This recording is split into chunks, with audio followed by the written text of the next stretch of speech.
Un triple meurtre politique sur le territoire français du jamais vu depuis 20 ans. 3 femmes, 3 militantes kurdes ont été tuées la nuit dernière dans les locaux d'une association kurde du 10e arrondissement de Paris. L'une des victimes, Sakin Kandiz, est un membre fondateur du PKK, le Parti des travailleurs du Kurdistan, une organisation considérée comme terroriste par la Turquie, mais également par les États-Unis et l'Union européenne. Alors vous l'avez vu sur ces images, ce triple meurtre a suscité une vague d'indignation dans la communauté kurde. Il y a eu des manifestations à Paris, à Strasbourg ou encore à Marseille. Des meurtres liés au PKK sur le sol français, c'est un fait rare. Comment expliquer qu'ils aient eu lieu à Paris, en plein centre de Paris? Qui pourrait être derrière ces violences qui interviennent alors qu'Ankara aurait ouvert des négociations avec Abdullah Öcalan, qui est le chef du PKK? Y a-t-il une volonté de faire dérailler le processus de paix en cours? Eh bien, on en parle ce soir avec nos invités, avec vous. Fanar Jajan, bonsoir. Merci d'être avec nous. Vous êtes l'ancien directeur du Centre d'information du Kurdistan. C'est entre 1990 et 1992. Le Centre d'information du Kurdistan, c'est le lieu où se sont produits donc ces 3 meurtres la nuit dernière. Ali Onaner, bonsoir. Vous êtes conseiller à l'ambassade de Turquie, chef de mission adjoint. Marc Semo, bonsoir. Vous êtes le chef du service Monde au quotidien français Libération, spécialiste de la Turquie, auteur de La Révolution du Bosphore, et c'est aux éditions du Cygne. Merci Jean-Louis Bruguière d'être avec nous ce soir, ancien juge français spécialisé dans la lutte antiterroriste, et vous avez notamment suivi dans votre carrière les affaires du PKK. Avant de commencer ce débat, on va tout de suite revenir en images sur ce triple meurtre avec Mounia Benaïssa. C'est ici, au 147 rue Lafayette, dans le 10e arrondissement de Paris, que les cadavres ont été découverts. 3 femmes kurdes exécutées dans le centre d'information du Kurdistan, mercredi aux environs de 15h. 2 d'une balle dans la tête, la 3e visée au ventre. Leurs corps sans vie ont été découverts à 1h45 ce matin. À l'annonce des assassinats par les médias, près de 200 Kurdes se sont rassemblés devant l'Institut et ont rendu hommage aux 3 victimes. Parmi elles, Sakin Kandiz, âgée d'une 50aine d'années, figure emblématique de la communauté kurde. Elle était l'une des fondatrices du PKK. Fidan Dogan, âgée de 32 ans, travaillait au centre d'information du Kurdistan et militait pour une solution pacifique à la question kurde. La 3e, Leyla Solemez, une jeune activiste de 25 ans. Je suis très attristée, très écœurée, d'autant plus que je connaissais Fidan. C'était quelqu'un vraiment de très pacifique, d'adorable, très proche de la communauté. Et sincèrement, on a perdu beaucoup. Le peuple kurde résident en France a perdu une grande personne, un grand symbole du Kurdistan, du peuple kurde. Manuel Valls s'est rendu sur place dans la matinée. Le ministre de l'Intérieur a assuré de la détermination des autorités françaises. C'est un fait grave, d'où ma présence. C'est un fait tout à fait inacceptable. L'enquête ne fait que commencer. Crime politique ou règlement de compte interne, l'enquête a été confiée à la section antiterroriste de la brigade criminelle de la police judiciaire. Fanar Jajan, vous connaissiez les victimes ? Écoutez, tout d'abord, une grande pensée à toutes les 3 victimes. Donc, je connaissais très bien mademoiselle Dogan. Donc, on avait une très bonne amitié avec elle. Sakin Kandiz, j'ai jamais eu l'occasion de la rencontrer. Donc, je voudrais dire, franchement, on est aujourd'hui triste pour le sort des 3 femmes tuées. Donc, c'était 3 femmes qui défendaient dans leur pensée, dans leur âme, que la paix. Surtout, n'en parlons pas de Kandiz, comme elle était membre fondatrice du Parti des travailleurs du Kurdistan, mais surtout Fidan Dogan, qui était une femme pacifique, qui voulait faire connaître la question kurde pacifiquement. Malheureusement, même ici en Europe, on n'a pas le droit de parler pacifiquement des Kurdes et faire connaître la cause kurde et toute la répression qu'ils subissent dans le pays. Donc aujourd'hui, par cet acte, on a voulu éteindre la voix pacifique du peuple kurde entièrement. On va reparler tout à l'heure des revendications kurdes. Il y a de nombreuses questions ce soir. Quelle piste faut-il privilégier ? Certains parlent de règlement de compte au sein même du PKK, ou est-ce que la piste des nationalistes turcs est envisageable ? Écoutez, l'enquête nous le dira. Certainement, les enquêteurs français ont les moyens de voir qui a fait ça, parce qu'on vit quand même dans un pays. Surtout, ce centre-là, M. Bruyère, il le sait très bien, c'est un centre qui est très surveillé. Donc, de près, j'ai dirigé le centre et je sais de quoi je parle. Donc, moi, je dirais plutôt surtout pas la piste du PKK, parce que c'est un peu étonnant quand même entendre cette version-là. Et je suis plutôt penchant pour la version des services secrets turcs. Je vais vous donner la parole, Marc Semo, mais je voudrais quand même faire réagir tout d'abord Ali Onana. Tout d'abord, une réaction sur ce triple meurtre. Vous qui combattez quand même, alors aujourd'hui il y a des pourparlers de paix, on va en parler, mais vous avez quand même combattu durant 30 ans le PKK. C'était des militantes pacifistes, comme le dit Fanar Jajan, ces 3 femmes. Alors, merci pour l'invitation à votre émission. Sans vouloir commenter sur l'activité des personnes qui ont perdu leur vie, je veux exprimer le fait que nous trouvons cet acte déplorable et condamnable, quels qu'en soient les responsables et quels que soient leurs motifs. Ensuite, vous l'avez dit vous-même, ces personnes-là étaient membres ou avaient des liens avec le PKK, qui a été reconnu par les États-Unis, par l'Union européenne comme une organisation terroriste. Donc je n'ai pas besoin de le rappeler ici. Alors il y a 2 hypothèses qui sont envisagées, et vous avez entendu Fanar Jajan qui privilégie plutôt la piste des nationalistes turcs. Est-ce que vous pensez, vous, que c'est un règlement de compte au sein du PKK, ou est-ce que la piste des services secrets turcs peut être envisageable ? Je pense qu'il est trop tôt pour commenter sur cette question-là. Mais notre souhait, et nous l'avons déjà exprimé aujourd'hui à nos contacts dans l'administration française, c'est que la lumière soit faite sur cette question. Donc nous attendrons avec impatience le résultat des investigations et le résultat de l'enquête. Et je pense que le fait que l'enquête soit terminée le plus vite possible nous permettra... Donc on attend les résultats de l'enquête. Nous permettra de confirmer que les hypothèses faisant référence notamment à des services secrets sont pas crédibles. D'accord. Jean-Louis Bruguière, vous avez suivi les affaires du PKK. Qui pourrait être derrière ces meurtres ? Et puis je voudrais que vous réagissiez aussi à Fanar Jajan. Est-ce que en France, on surveille de près, vous qui avez ces mouvements terroristes au PKK ? Je comprends l'émotion très forte et légitime de la communauté kurde face donc à des assassinats horribles et condamnables. C'est tout à fait incontestable. Moi, je veux réagir uniquement en professionnel et donc en ancien juge. Je crois qu'il faut d'abord faire preuve de beaucoup de prudence. On ne peut pas, dans des affaires aussi complexes, ces affaires-là, avancer sur des pistes tout de suite.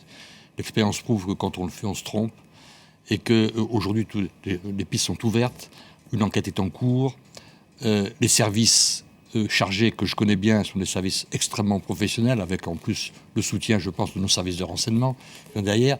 Et donc, je pense et j'espère que dans un délai raisonnable, on aura déjà, sinon identifier les auteurs, ça va être compliqué, mais en tout cas des orientations d'enquête. D'important.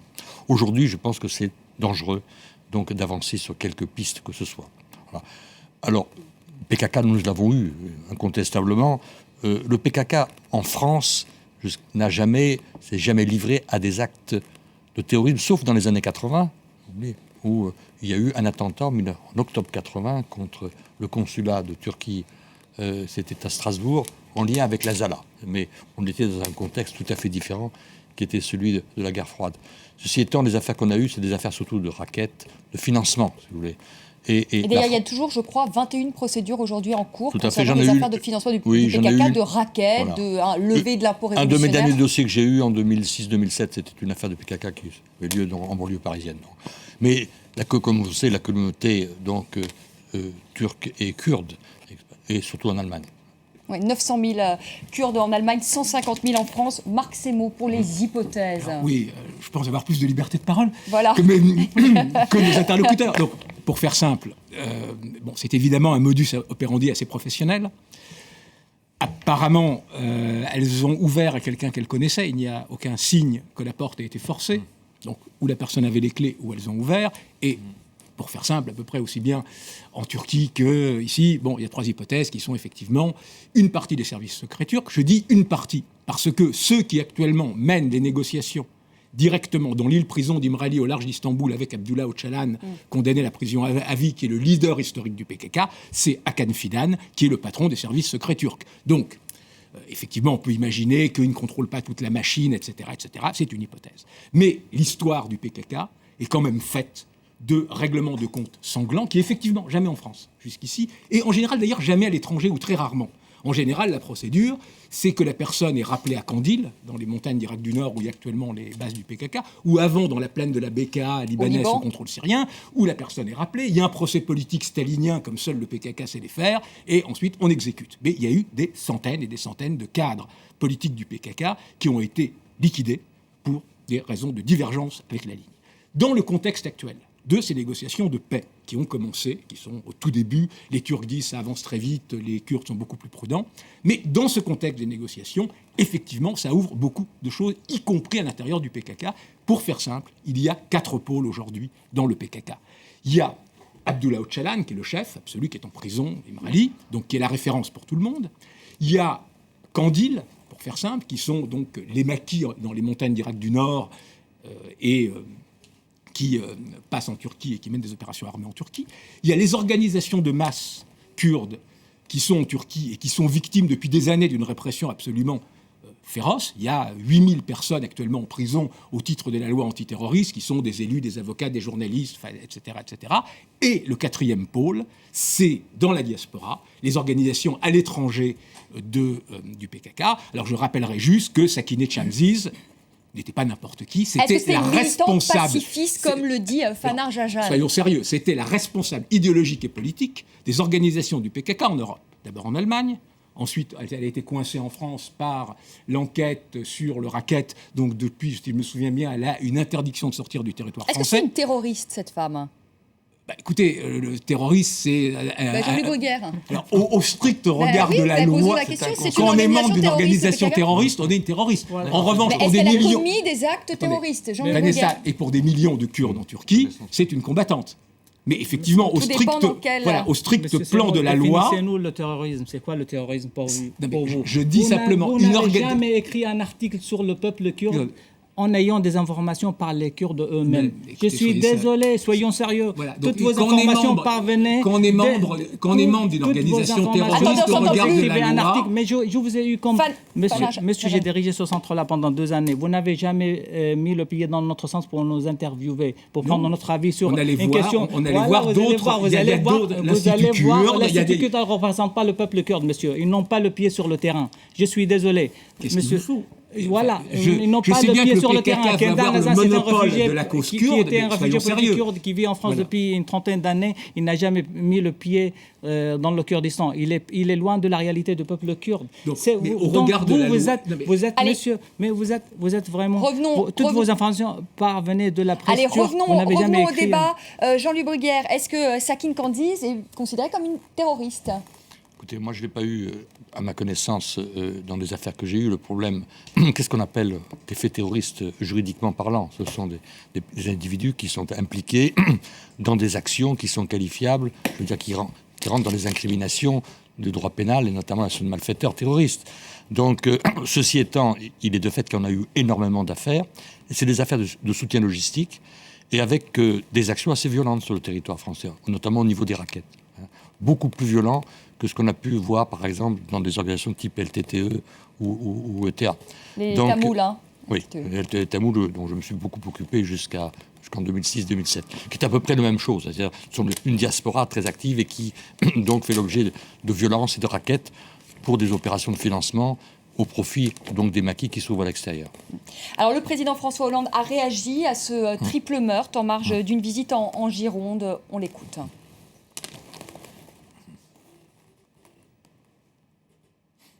C'est horrible. Et c'est directement 3 personnes, dont l'une était connue de moi, connue de beaucoup d'acteurs politiques, parce qu'elle venait régulièrement nous rencontrer. Fanar Jajan, la communauté kurde rencontre régulièrement les autorités françaises parce que là, il y a une sorte de paradoxe. Une fois encore, le PKK est considéré comme une organisation terroriste et dans le même temps, est-ce que les autorités françaises ouvrent la porte et négocient avec le PKK ou discutent ? Écoutez, pas ouvertement, bien sûr. Il faut toujours, dans une diplomatie, il faut toujours laisser les portes ouvertes donc, à la négociation, y compris aujourd'hui avec les Turcs. Le PKK a toujours voulu vraiment mener des négociations afin de résoudre le problème pacifiquement. Mais donc vous êtes reçu par les autorités françaises ? Quand ça arrange la France, mais à savoir aussi quand il y a des coups montés contre le peuple kurde, on sait très bien aussi faire des rafles dans la communauté kurde pour satisfaire les Turcs afin de signer des contrats de vente d'armes. Et ça a été vu Jean-Luc Bruguière n'est pas tout à fait d'accord avec vous, Fanar Jajan. Écoutez, c'est pas très sérieux.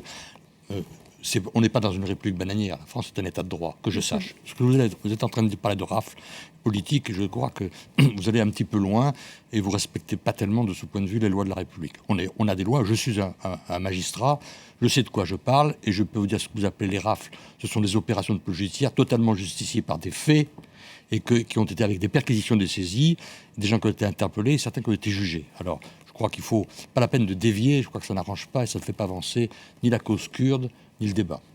Marc Semo, quelles sont les relations, justement, des autorités françaises avec le PKK ? Avec le PKK, aucune. Et avec Ensuite, la communauté kurde ? Il y en a, c'est normal. Mais par ailleurs, et ça c'est la question pour les autorités turques, quand on négocie évidemment avec ses ennemis.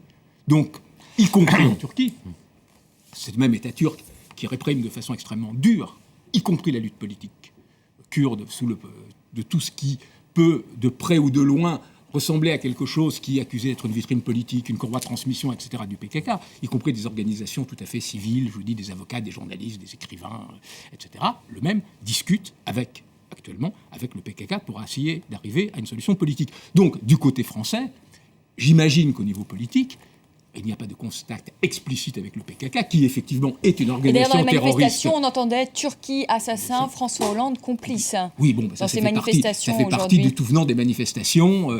Évidemment, et je comprends l'émotion de la communauté kurde en France, pour beaucoup de Kurdes, les responsables de l'assassinat de Sakineh Chanziz ne peuvent être que des Turcs, et l'État français ne peut que être complice. Mais en même temps, cela n'empêche pas d'essayer de raisonner et de voir ce qui se passe en réalité. Et qu'au moment où se déroulent ces négociations de paix, beaucoup de gens ont intérêt à les faire capoter. Il y a des gens en Turquie qui ont intérêt à les faire capoter, mais il y a aussi des gens au sein du mouvement, du PKK lui-même. On peut aussi bien lire cet assassinat comme un moyen de bloquer la négociation que comme un moyen, de la part de certains extrémistes kurdes, d'envoyer un message à Öcalan, dont Sakineh Chanziz était une proche. Elle a fait partie des fondatrices du PKK en 1978 avec lui, pour dire « tu es en train de trahir, tu es sous pression en prison et tu es en train de trahir la cause kurde ». Donc on peut très bien imaginer, y compris que cela soit d'ailleurs manipulé par des services secrets étrangers, genre les services syriens, qui sont extrêmement actifs au sein du PKK. On va faire une pause, on va se retrouver dans un instant pour la deuxième partie du débat et on se posera la question de savoir qui sont les Kurdes, quelles sont les revendications de cette communauté kurde et on reviendra évidemment sur ce processus de paix en cours et vous nous en direz, j'espère, un peu plus à Lyon Hanner. A tout de suite.